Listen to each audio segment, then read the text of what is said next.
Let's talk about something important. So, a question. What do you prefer? This?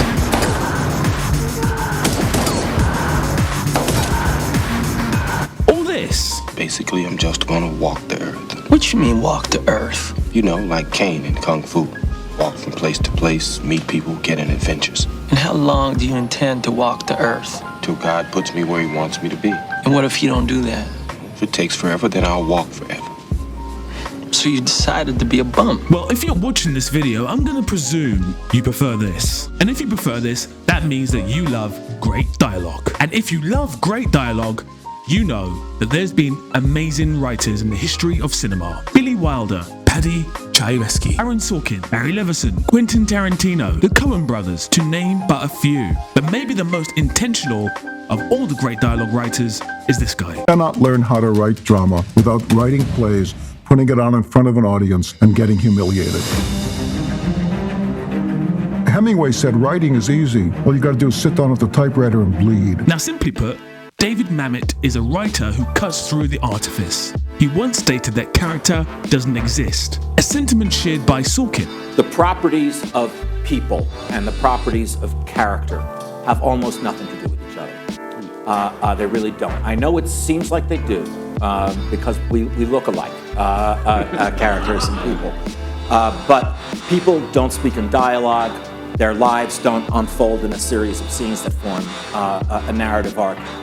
The rules of drama are really very much separate from what we know, like I said, the properties of life. And that no one talks without wanting something. But it's these statements that he made that come across as the most important. Who wants what happens if they don't get it, and why now? And this is why this scene in Mamet's play turned film, Glengarry Ross, is one of the greatest dialogue scenes ever. Unlike a lot of cool dialogue scenes that you see in here, this scene is wholly intentional. Let's talk about something important. Are they all here? All but one. Well, I'm going anyway. Let's talk about something important.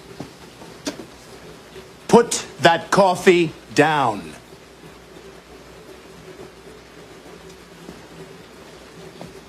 Coffee's for closers only. You think I'm fucking with you?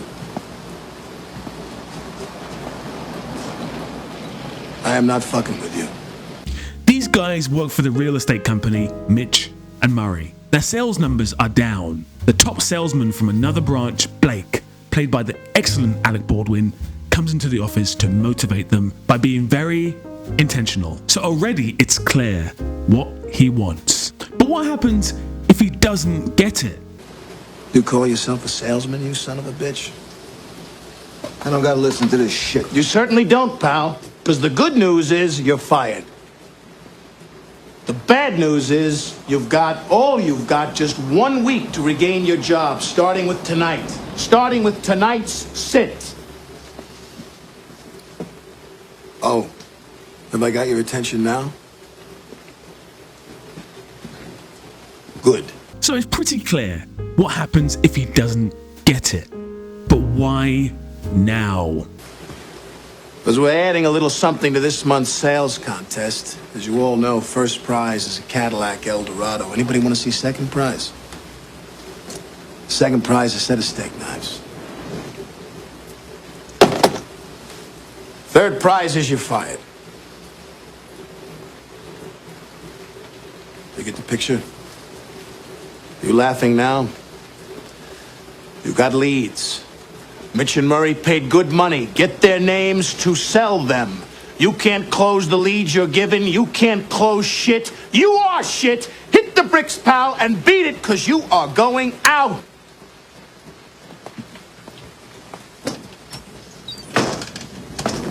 A, B, C. A, always B, B, C, closing. Always be closing. Always be closing. What's the problem, pal? You, Moss. You're such a hero. You're so rich. How come you're coming down here and waste your time with such a bunch of bums? You see this watch? You see this watch? Yeah. That watch costs more than your car. I made $970,000 last year. How much you make? You see, pal, that's who I am, and you're nothing. Nice guy? I don't give a shit. Good father? Fuck you. Go home and play with your kids. You want to work here? Close. You think this is abuse? You think this is abuse, you cocksucker? You can't take this. How can you take the abuse you get on a sit? Mad, you son of a bitches. Get mad. You know what it takes to sell real estate? It takes brass balls to sell real estate.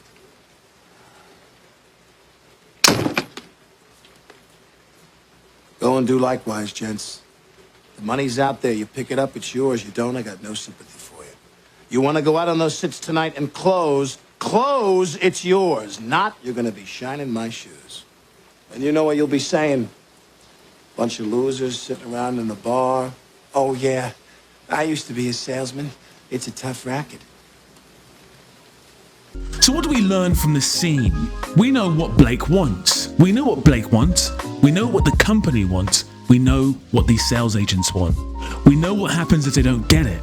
They're fired. And the verbal intercourse, vehemently spat out with coarse language, adds a huge sense of urgency to the proceedings. It immediately answers the question, why now? This powerhouse ensemble cast of Ed Harris, Alan Arkin, Kevin Spacey before he hit fame in Big League, and the legendary Jack Lemmon, who was no stranger to great dialogue, having worked with a legendary Billy Wilder on The Apartment, knew exactly how to perform the dialogue to its maximum. This film and the stage play come screenplay oozes with forceful, intentional dialogue. Not a word is spoken without a purpose. It's not just cool dialogue for the sake of cool dialogue's sake. There's nothing more exhilarating than watching two characters go back and forth with sensational dialogue. Yep, even more exhilarating than your action scenes, Keanu.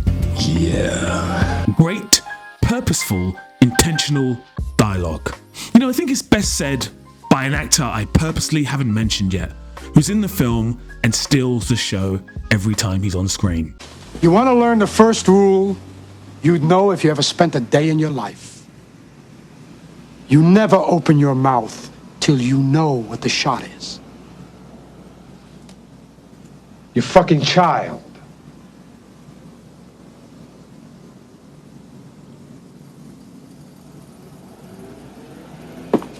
Most people who want to write a screenplay or a novel find it most difficult to write dialogue. The idea of getting into a character's head and creating a various number of characters to create dialogue really daunts them. Creating subtext, intention, avoiding exposition, and creating dialogue that is great with banter is not easy. The best way I've found to learn is by watching great writers like David Mamet over and over again. In fact, your starting point should be David Mamet. As I mentioned before, he avoids the artifice, writing with very technical acumen and keeping it thrilling. Watch his work.